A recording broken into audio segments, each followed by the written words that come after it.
Hey guys, it's Haley and welcome to another bookish video.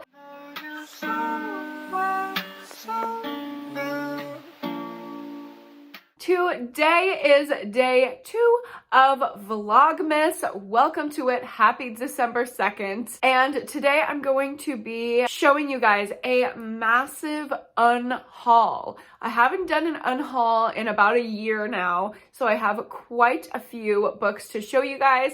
And as you can see, I have beautiful shelves behind me now. I didn't want to put things on those big, beautiful shelves that I didn't want in a library that I'm proud of. Not to say that you shouldn't be proud if you own these books or if you enjoy these books. Obviously, this is just my own personal opinion, but I want to keep my shelves filled with books that are only like minimum 3 stars. Anything other than that, I will only keep if it has some kind of sentimental value. But without further ado, let's go ahead and get into the books that I am unhauling. Also, I do want to mention that all of these books will be in my Pango bookstore. I will link it down below if you want to purchase any of these. The first book that I have here is pretty controversial. I think this book is really well loved in the thriller community, but I am not one of them.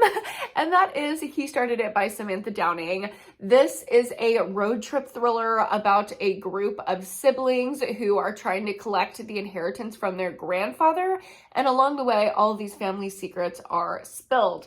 To me, this was just really boring, and the end did way too much. It was just trying a little too hard at the end to make up for the lack of plot throughout the middle.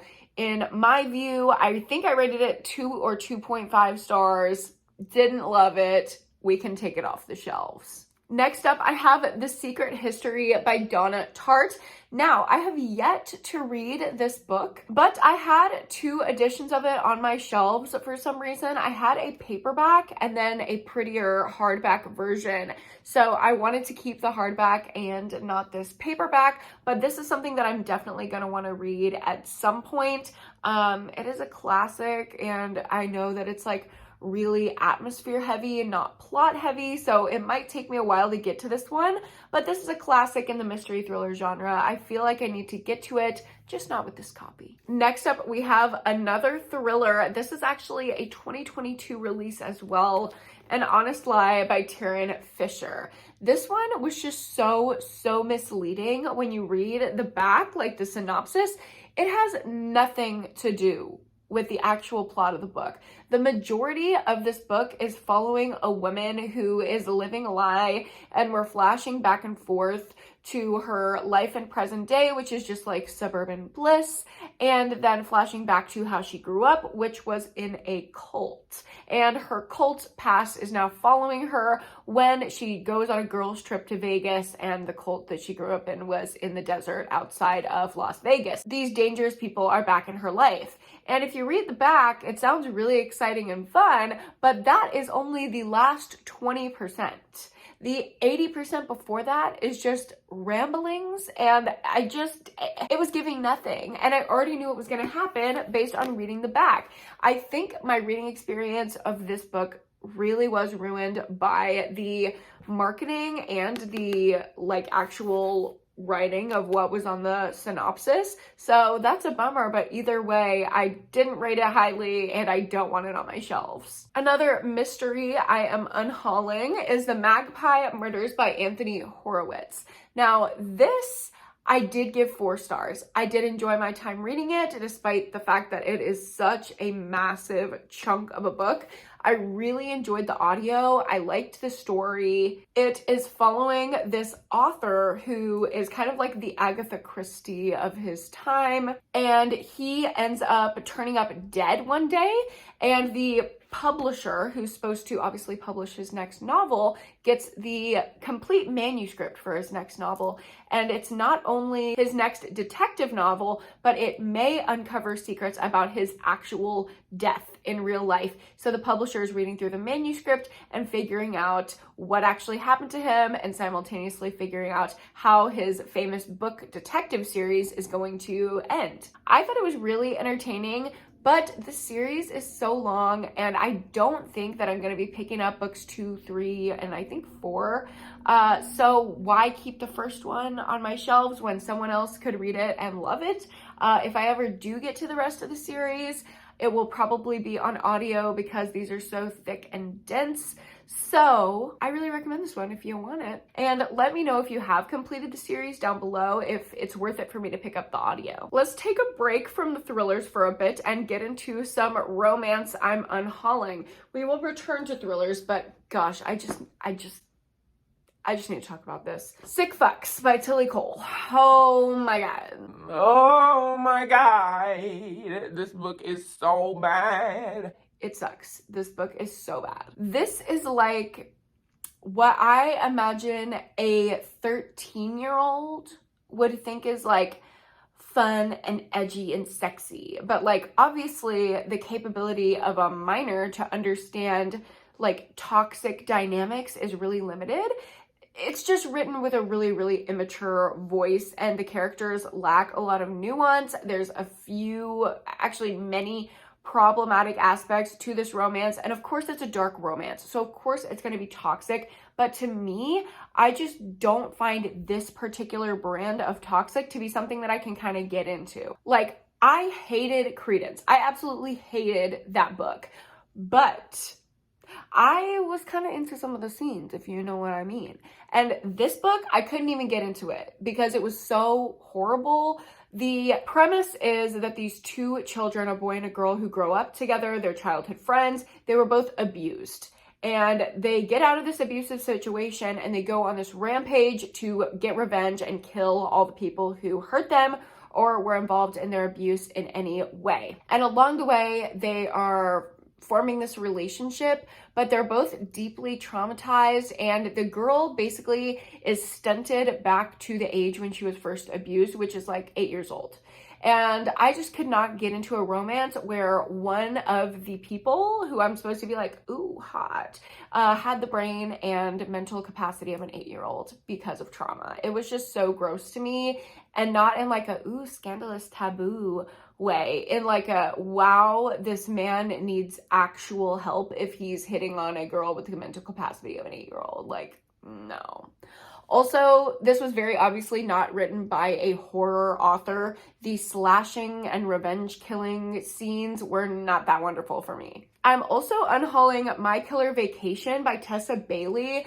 This is one that I rated 4 stars, and I completely read it while I was blasted at a resort. So to me in the moment, I was like, okay, it's a good book, 4 stars. I enjoyed my time reading this in the pool. But upon further reflection, I don't like this book. It just wasn't doing much for me. The mystery plot was not great. I mean, it was something to pass the time in the pool, but beyond that, I don't think I would have finished this book if I didn't have 8 hours to fill, a pool, and unlimited daiquiris. You know what I mean? Also, the male love interest in this book, I'll pass. Like, I was not attracted to him in the slightest. The way that he policed the main female character's body, I just don't like. And of course, in a romance, there's going to be descriptions of the female body, but this was just done as if it was written by a man. And that's not what I'm used to with Tessa Bailey. I usually love the way that she writes her female characters especially, but she objectified her own main character in this book, in my opinion. Next up, I have The Summer List by Amy Mason Doan. And y'all, this was one that I randomly picked out of a little free library to pass the time. I had about a couple hours to kill. So I sat on a bench and read 100 pages in this book. And then I took it with me thinking I was going to finish it. I am not going to finish this. This is not a priority. I have so many other books on my TBR for this channel and for just my life that I would like to read, that this is not going to be prioritized, so I shouldn't have it sitting on my currently reading cart anymore, and I'm just gonna go ahead and get rid of it. I will probably put it back in the same free library I got it from. Should we get into the new release thrillers? Okay, there are 3 thrillers, hardback, full price thrillers that I bought this year that I am just gonna turn right around and unhaul. The first one is I'll Be You by Janelle Brown. This is another cult book about 2 twins who grow up kind of switching places, and when one of the twins ends up sucked into a cult, the other one has to figure out a way to pull out their switcheroo again and possibly save her. I just don't think cult books are for me, like 90% of the time. I didn't enjoy it. I thought it was boring. The sister relationship didn't have much depth for me. I didn't really care about the characters. It was fine. I didn't love it. The next one, we have the vagina thriller. Just kidding. Reckless Girls by Rachel Hawkins, but like, come on. This one was pitched as an Agatha Christie and then they were nun-esque situation where people are on this abandoned remote island and they start getting picked off one by one, and it's rich people drama. And that was like maybe half true. The killing doesn't start until maybe the 60% mark. So for a lot of this book, you're just reading about vapid, horrible people and waiting for them to get killed. And I would have rather see them get killed throughout the entire book and have it be shorter than do what we did, which was spend a lot of time reading bullshit from people I don't care about. And the last new release hardcover thriller that I bought this year that I no longer want on my shelves is The Club by Ellery Lloyd. This one is about this secret celebrity like club where celebrities go, they like have to be on the list and they have a dark underbelly to this like crazy rich world. And you find out about the darker things that they're hiding there. I just thought it was really boring and really slow paced. This is not a thriller. This is some kind of weird celebrity drama, and it was fine for the moment, but it's just nothing I want to remember, reread, or recommend to anyone. I also have a couple YA books that I'm unhauling, which I don't think that would come as a surprise to anyone. The first one, you know what? Y'all told me so, okay? Y'all told me so about this one. I don't know why I keep buying Natasha Preston's books just to unhaul them, but I'm unhauling The Fear because this book was so freaking pointless. It has a really great premise, like all of her books do, but it just did not deliver. The premise is there's this like social media challenge going around this high school where you post your greatest fear. And then there's a serial killer simultaneously going around getting people's fears from social media and then killing them with that exact method of death or fear or whatever it is. So that sounds like it would be really good. No.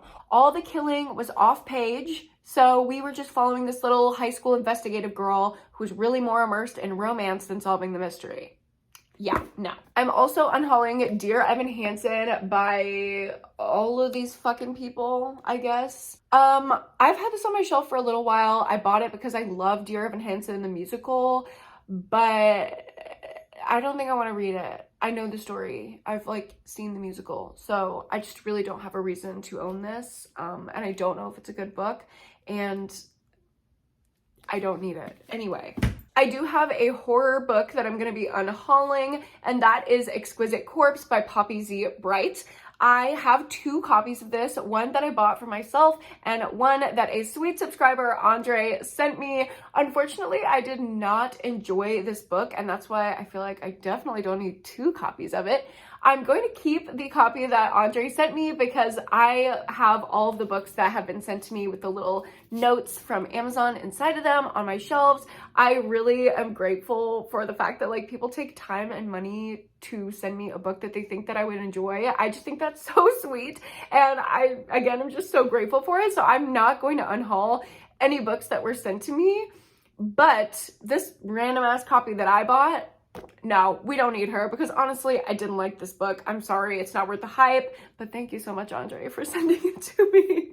I will treasure the copy you sent and that note forever and ever. Next up, we have the author that I've been trying to start internet beef with for maybe 2 years now, and that is the one and only, say it with me, John Mars.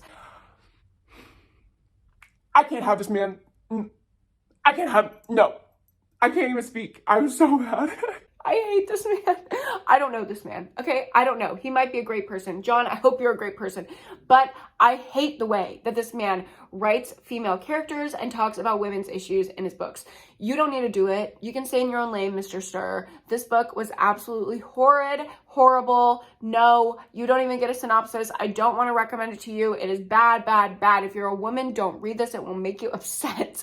It's horrible. This man has 2 good books. The rest of them, trash, trash, trash, just trash, trash, trash, trash. I still need to read 1 or 2 more, and then I will have read his entire backlist, and I can do a ranty little ranking video for y'all and tell you what is actually worth it and which you should steer far, far away from. I can't wait to film that video, but this, I can't even stand. I'm not even going to keep it just to like hold it up in the video because I can't. No, if you're a man writing about pregnancy, it shouldn't be happening when you don't know what the fuck you're talking about. Oh, look, here's another new release thriller. Wow, we had some flops this year. All I Want by Darcy Bell. This one was a 4-star, if not a 5-star book for the first 95%. The writing style is beautiful. It is great. The story is intriguing. I was obsessed with our main character. It's written with this style that is so distinctive and haunting and creepy. It's about this woman who moves into a haunted house and everything that happens to her there. I'm not going to spoil it, no spoilers, but just know it completely negated my entire reading experience and took my rating from a 4.5 to a 1. If you're curious, I'm telling you, it's not worth it. Next up, we have Mr. Perfect by Linda Howard. This book, I just think is really problematic. The twist in the middle of it should never be a twist in anything. It's just like one of those twists where it takes someone's essential identity pieces and uses it as a shock factor. I don't want that on my shelves. It's not something that I would ever feel comfortable recommending widely. And the writing, it was just not good. Like, this feels really old. I think it came out in 2001 and it reads like it came out in 2001. So not my favorite. There's also a weird police detective romance subplot that I wasn't into. Just overall, don't love it. And this was a 5-star prediction for me for this year. So, oof.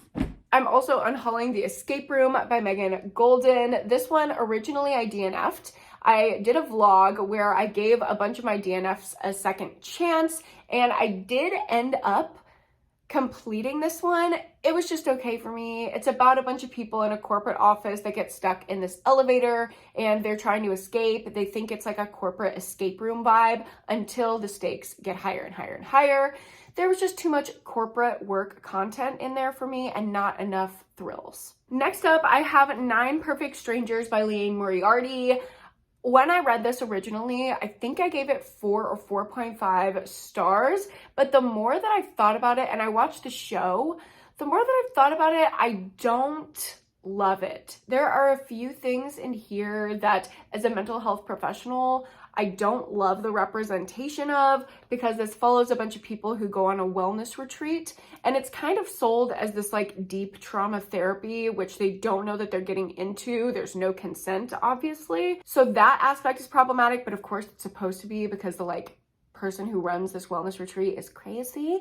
But I feel icky about having it on my shelves. Ever since I watched the series, I've like been thinking about it, and I don't love how a lot of things were represented mental health wise in here. So this is me evolving and saying I no longer like this book, and I'm not gonna have it on my shelves. Y'all, I'm giving up on The Girl with the Dragon Tattoo by Stieg Larsson. I know this is like widely loved in the thriller community, but I just can't get into it. I've tried to read it twice and I gave it 1 star when I finally pushed through, and I had that audio on 3.5 speed. I was just pushing through it. It was painful. I did not enjoy this book. I can't get into the series. I'm sorry. I know it's a big disappointment. I know it's like sacrilege for me and my thriller loving brand, but that's the way that it's gonna be. So she's no longer. And the final book that I'll be unhauling from my shelves is The Green Mile by Stephen King. This copy is just so small, and look at that text. minuscule. It would be so hard to read, and I don't think I want to read this chunk of a book anyway. I would rather prioritize the work from King that I know I will enjoy the concept of. This sounds like it follows a lot of men and some like military vibes. That is just not my thing. I don't know why I picked this up. I think I was just like looking for horror to get into and this was there. So I bought it at a secondhand bookstore like when I was in high school. I'm probably never going to get around to it, and if I do, I will use the audio. So those are all the books that I'm going to be unhauling from my shelves. Like I said, if you want to buy any of them, they will be linked below. I don't know why you would want to buy any of these books that I'm literally telling you I don't recommend, but hey, it's a free country, so it's up to you, girl. Thank you guys so much for watching this video. If you liked it, go ahead and give me a like and subscribe to my channel if you haven't already. Don't forget to go to therapy and read a book this week, and I will see you in my next one tomorrow. Happy Vlogmas! Bye!